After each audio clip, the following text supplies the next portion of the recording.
Olá pessoal, boa tarde. Eu sou Luiz Bezerra, representante da Aladir para o Brasil. E nós estamos aqui hoje na cidade de Santiago, no Congresso Bienal da Aladir. E hoje eu tenho aqui o prazer de estar com uma pessoa muito especial, uma pessoa que tem dedicado a sua vida ao saneamento, né? E nós vamos ter um bate-papo muito interessante sobre segurança hídrica, sobre escassez hídrica no cenário brasileiro, né? Eu estou aqui hoje com o Silvano, Dr. Silvano Porto, da CAGES, especialista em saneamento. Silvano, queria te dar as boas-vindas aqui ao Congresso da Aladir, né?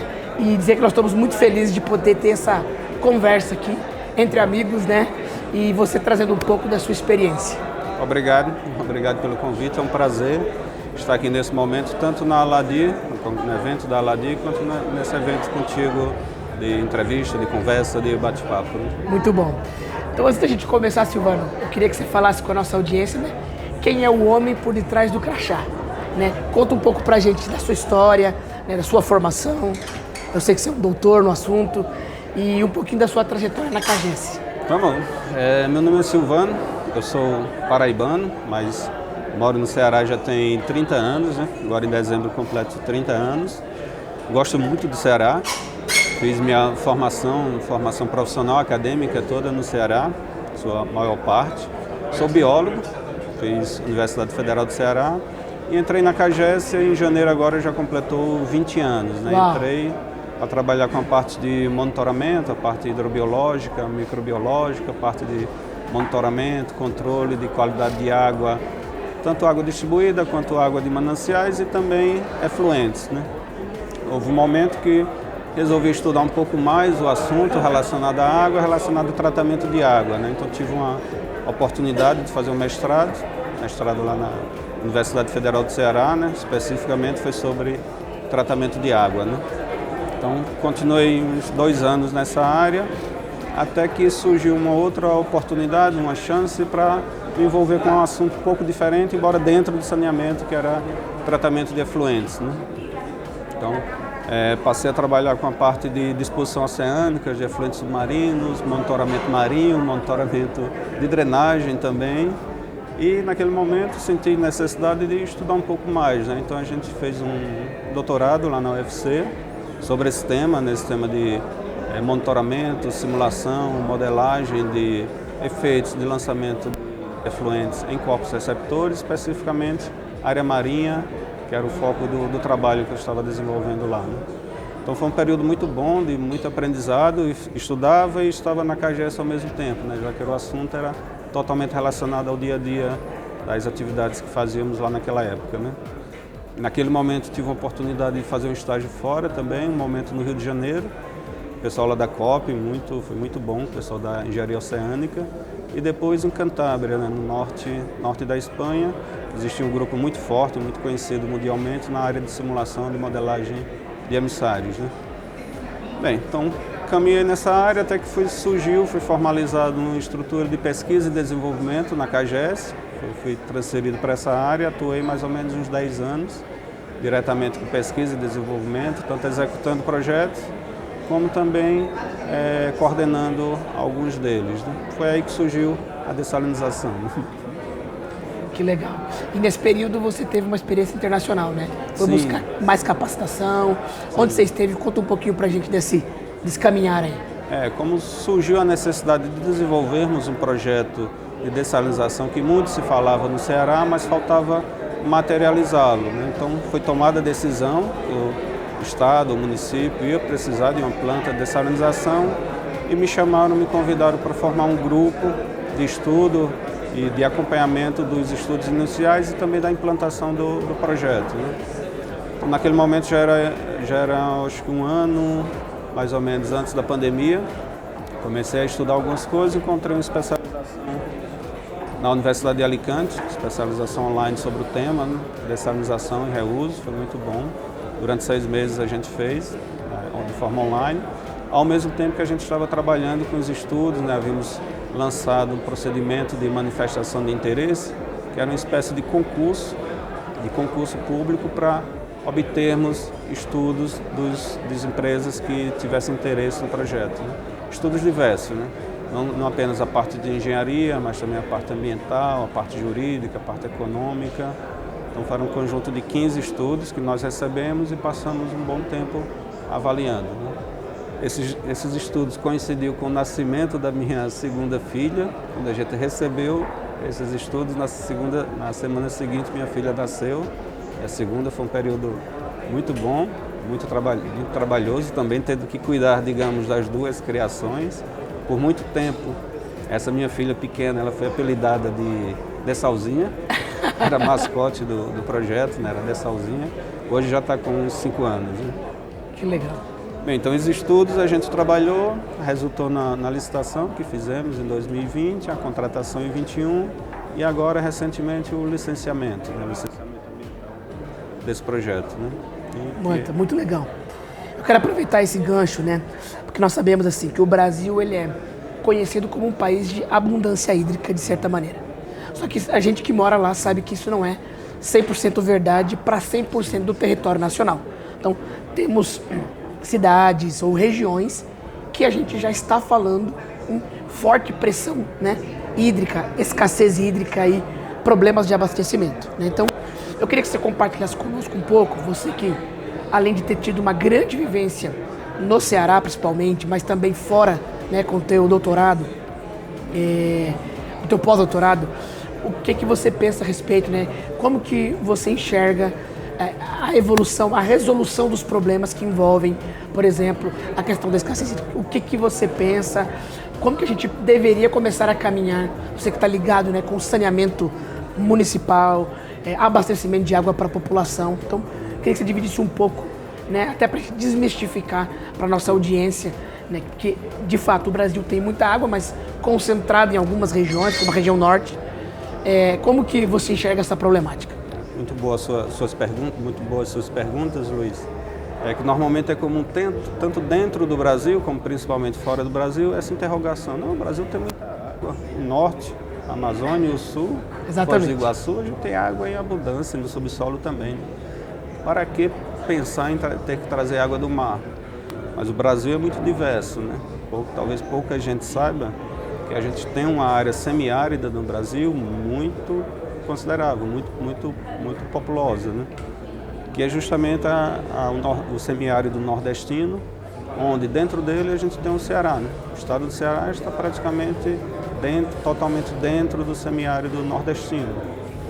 E o semiárido nosso tem características muito semelhantes a regiões como o norte da África, o sul da Espanha, parte dos países árabes, Austrália, Pacífico dos Estados Unidos e também o Chile, né? E todos esses países, essas regiões compartilham algo comum, dessalinização. Nós estamos numa condição geográfica, climática um pouco semelhante a essas regiões, então por que não buscar também as soluções que eles implementaram, né? Há muito se falava em dessalinização no estado, não é nada novo inventado nesse momento. Havia previsão tanto em termos de plano de gestão hidrológica do estado, quanto também do município. Havia previsão de se estudar a necessidade de buscar água do mar para abastecer a população. E, em função disso e da necessidade que nos encontrávamos na década passada de um momento de escassez extrema na cidade e no estado, nossos reservatórios estavam com níveis abaixo de 5% dos seus volumes armazenados.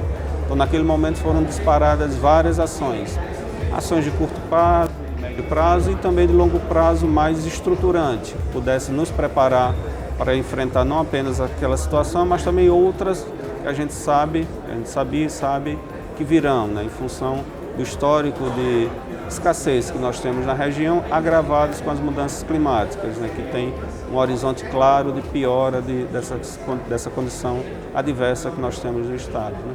Então, em função disso, surgiu a necessidade de nós materializarmos o projeto e assim darmos uma segurança hídrica com a entrada de uma nova fonte de água que não depende de chuva.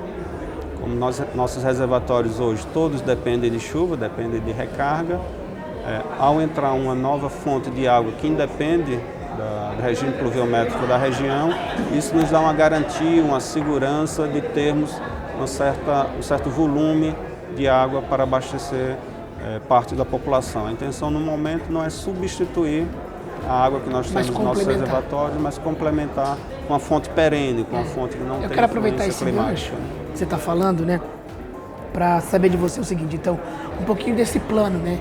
Como que a CAGES tem enxergado isso, né? Eu já estive no Nordeste, no interior, especificamente do Ceará. Eu tenho fortes ligações, porque toda a minha família, né, meus avós paternos vieram ali da região do Juazeiro, do Crato. E ali que eu vi muito, né? Muita cisterna, muita captação de água de chuva, poços, né? Que muitas vezes, nos períodos de seca também, não estão recargados, não estão aptos a produzir, né? Então, o estado do Ceará em si é um estado grande, diverso, né? E não tem nem todo mundo está próximo do litoral, como a cidade de Fortaleza. Então, fala para nós um pouquinho desse panorama geral, né? Como que a CAGES tem enxergado isso de uma maneira global, né? Para, de certa maneira, permitir que todo mundo tenha acesso à água segura e tal, e, como você disse, independente do regime de chuva.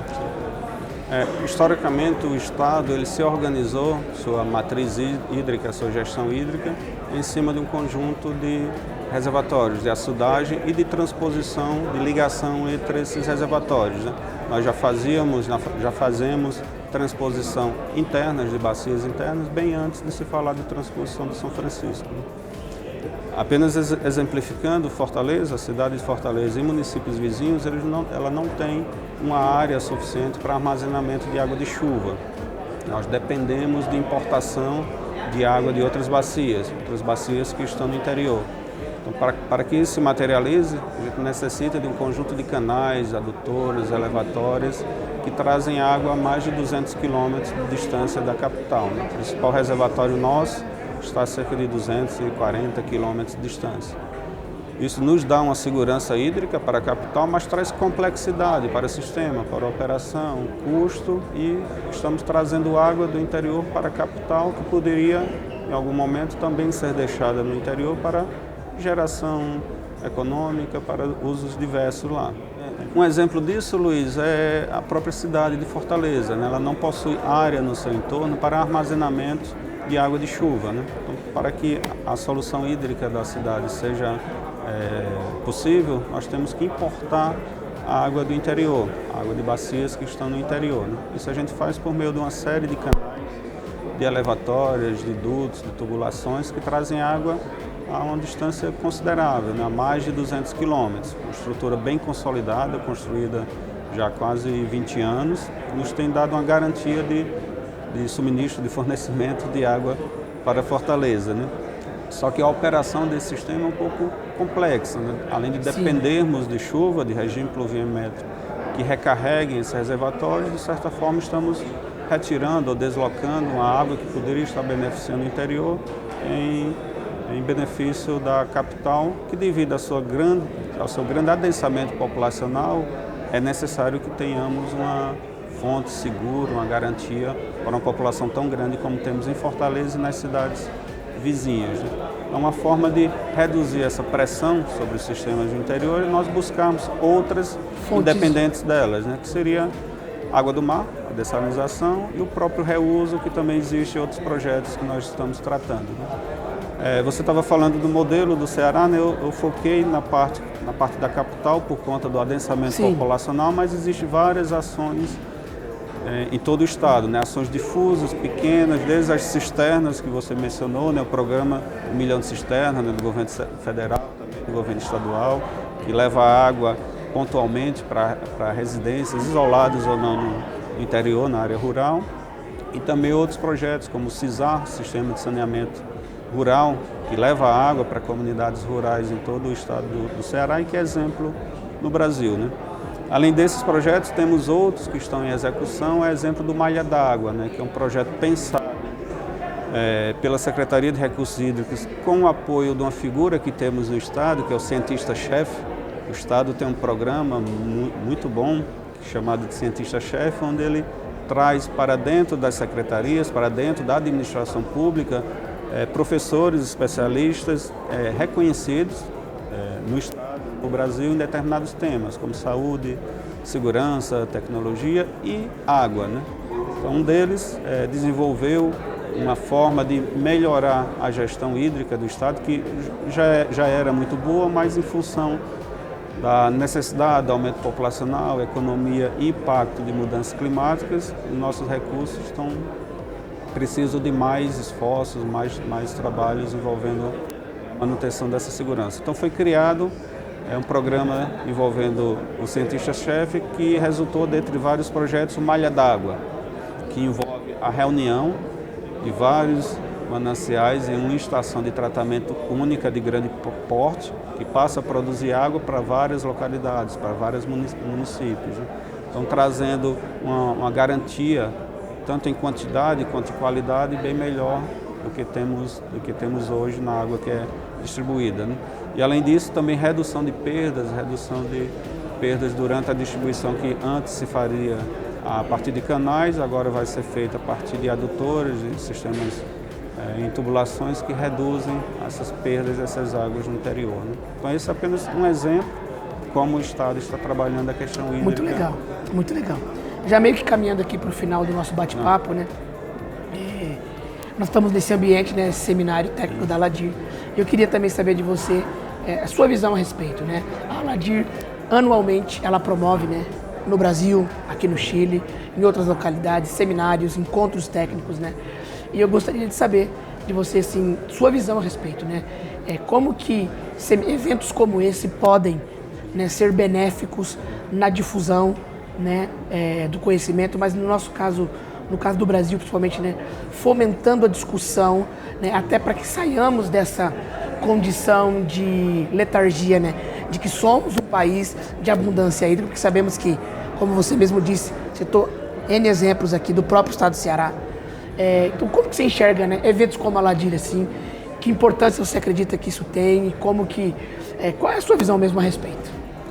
A Aladir está de parabéns pelo evento, né? O evento está muito bom e são eventos de grande importância para nós técnicos que estamos na administração pública, para a academia que desenvolve projetos relacionados à água, né? Desenvolve tecnologia relacionada a esse tema, para os usuários e para a população como um todo, né?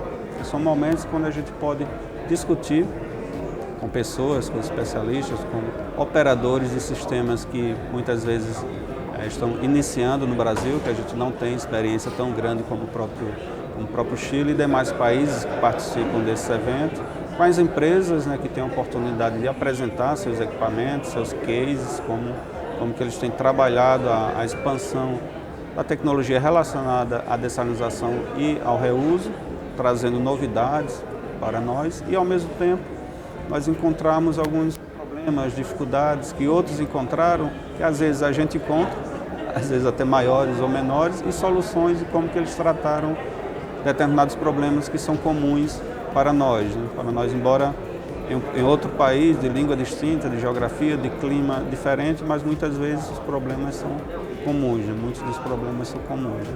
Então é um momento excelente para troca de experiência, para conhecer a realidade dos demais países, dos demais envolvidos, e em alguns momentos também levar nossas soluções, né? Nossos acertos aos nossos projetos, nossas intenções no Brasil, né? Muito bom. Bom, Silvano, eu gostaria de te agradecer, né, esses minutos aqui conosco, compartilhando sua experiência pessoal, a experiência da CAGES, né, porque realmente vocês vão ser um modelo, né, pioneiros, né, pelo menos pelo tamanho do sistema, né, e a gente espera que seja um bom exemplo a ser seguido, que eu tenho certeza que vai ser. Tá bom? Muito obrigado, né? Nos vemos aí. E você que nos acompanha, eu quero que você continue, né, no nosso canal, clica, dá o seu like, compartilha esse conteúdo, né? Nós temos várias entrevistas que seguem a mesma filosofia. Então, venha aprender conosco, venha para Aladir, tá bom? Forte abraço.